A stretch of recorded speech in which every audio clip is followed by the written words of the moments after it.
Imagine this. The year is 1623, and the marble corridors of Topkapi Palace shimmer faintly in the candlelight of dawn.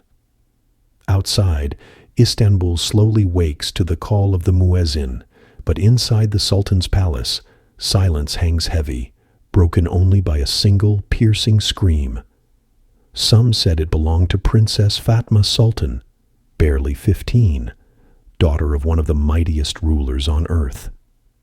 Her cry, sharp and trembling, rolled across the gilded halls until even the eunuchs, men who had seen blood, executions, and cruelty, looked away in discomfort.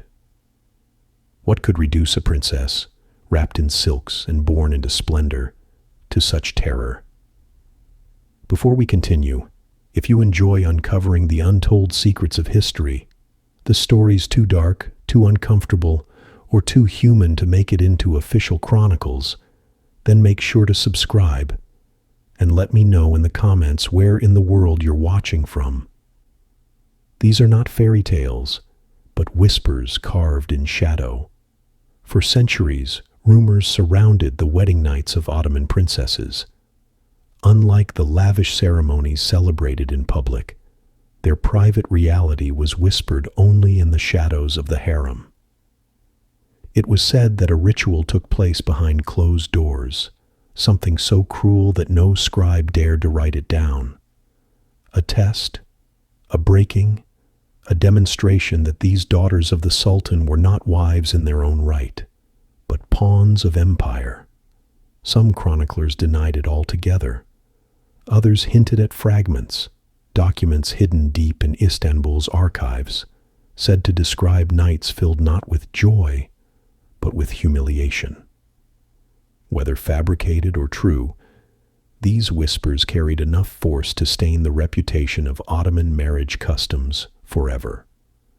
And at the heart of these whispers was a chilling irony. While noble women in Europe dreamt of marrying into Ottoman grandeur, the Sultan's own daughters dreaded the day their bridal veils were lowered. The weight of lineage, the glow of empire, these were not blessings, but chains.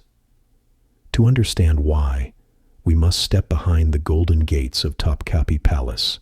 We must enter the imperial harem, where power, beauty, and cruelty intertwined.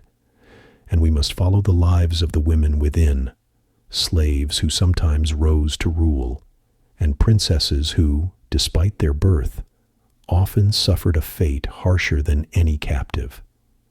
Because beneath the silks and jewels lay rituals meant to control them. Rituals at the center of Istanbul, horror, the Ottoman palace stood like a city within a city. On the threshold of behind its gates stretched the imperial harem, nightmare home began. To nearly 1,000 women at its height. To outsiders, it was imagined as paradise, a garden of beauty, music, and luxury. Yet within its walls, every gesture, every word, even every breath, was governed by strict codes. From the 1530s onward, when Suleiman the Magnificent granted his consort Hurrem Sultan extraordinary titles, the harem ceased to be only a place of pleasure. It became a battlefield of alliances, betrayals, and silent wars. Concubines, often Christian slaves captured in war or purchased in distant markets, arrived with one hope: to rise from bondage by capturing the Sultan's attention. For them, the harem was a ladder, brutal but climbable. But for the Sultan's daughters, it was a gilded prison. Unlike concubines, they were not permitted to compete for influence. Their fates were sealed from birth. They were raised with care, taught poetry, calligraphy, and music, but always under the shadow of duty. One day they would be given away, married not for love, but for politics. To outsiders, marriage into royalty was a blessing. For Ottoman princesses, it was a sentence. Unlike concubines who could maneuver, manipulate, and even seize power, the princesses were bound by blood. Their marriages were arranged to secure loyalty from powerful viziers, governors, or allies. The grandeur of their lineage was both their crown and their chain. And here lay the cruelest paradox. Slaves could sometimes become queens, but princesses were pawns. When the day of marriage came, the palace celebrated with fireworks, music, and feasts. Streets overflowed with people eager to glimpse the splendor. But behind the veils of festivity, the young bride's heart trembled. Whispers claimed that the true test came not in public, but in the private chambers of her wedding night. It was said that the Ottomans devised rituals to ensure loyalty, rituals that stripped the princess of dignity, binding her not to her husband, but to the empire itself. Accounts differ. Some spoke of forced examinations, others of cruel symbolic acts meant to demonstrate obedience. Official chronicles are silent. But gossip, persistent, ugly gossip, suggested that these rituals scarred not just the body, but the soul. And once endured, the princess was forever changed. For every guest who admired the fireworks, there was a young girl behind palace doors, dreading the knock that would summon her to the bridal chamber. The most controversial whispers spoke of what happened once the veil was lowered. According to some sources, the princess was not simply led to her husband, but subjected to a ritual of inspection. This was no tender exchange of vows, but a cold, humiliating procedure.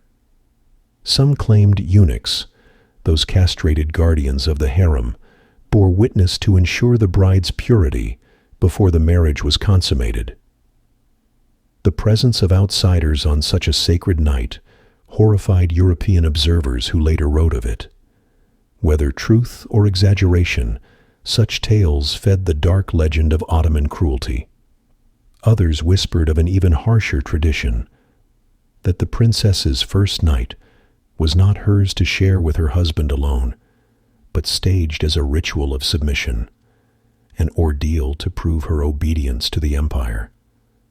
Such stories, repeated across generations, painted a picture of daughters broken before they could build lives of their own.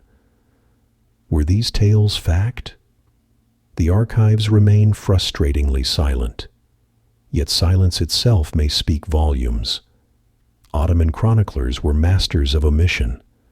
What was too shameful for the dynasty often vanished from record, leaving only the gossip of servants, travelers, and rivals.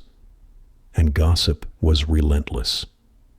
European envoys returning from Istanbul told their courts of ceremonies of shame. Writers, centuries later, embellished these rumors with dramatic flourishes, claiming to have seen forbidden papers in Ottoman archives. Whether true or not, their accounts shaped Western imagination. The image of princesses, veiled in gold, stripped of agency on their first night. Even within Istanbul, the whispers carried. Servants who overheard muffled sobs, eunuchs who stood silently outside bolted doors, concubines who pitied the daughters of their master, all contributed to a legend too powerful to dismiss. And so the ritual lived on, not in the official histories, but in stories told in shadows. Stories that remind us how even the most powerful families could hide cruelty behind silks and jewels. Yet here lies another twist in the tale.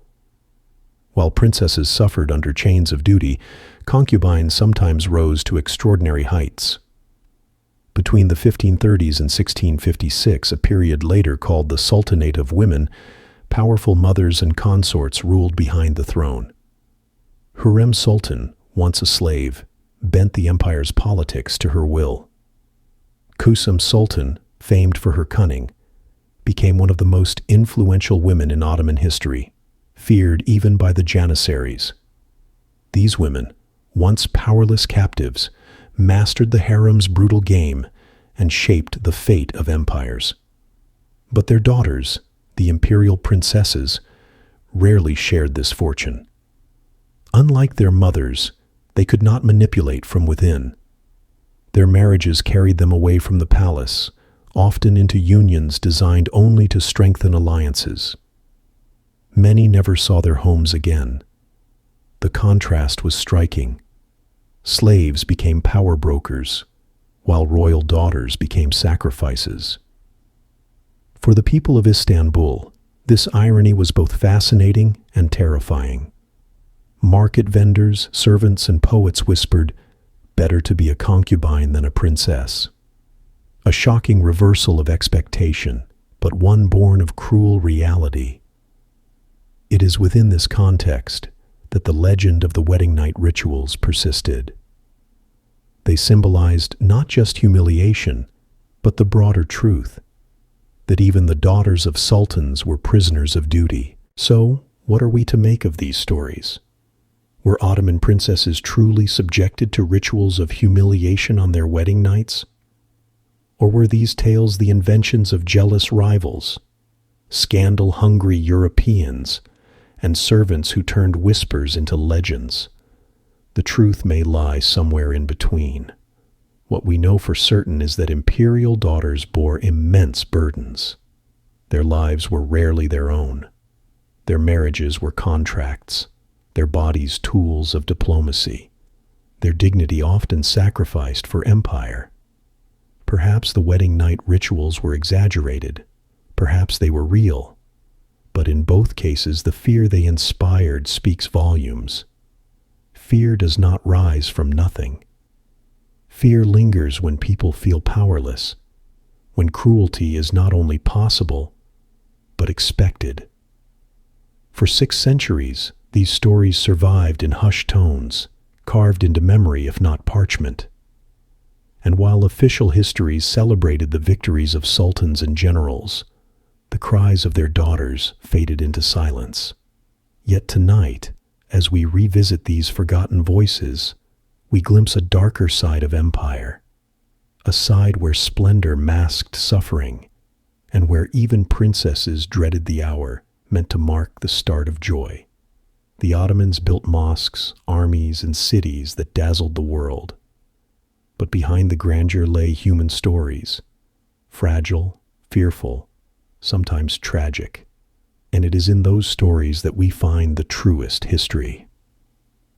So the next time you hear of palaces, veils, and crowns, remember this: not all who wore jewels lived in luxury. Some bore chains invisible, but heavier than iron. And perhaps that is why the screams of a young girl, whispered from centuries past, still echo in our imagination today.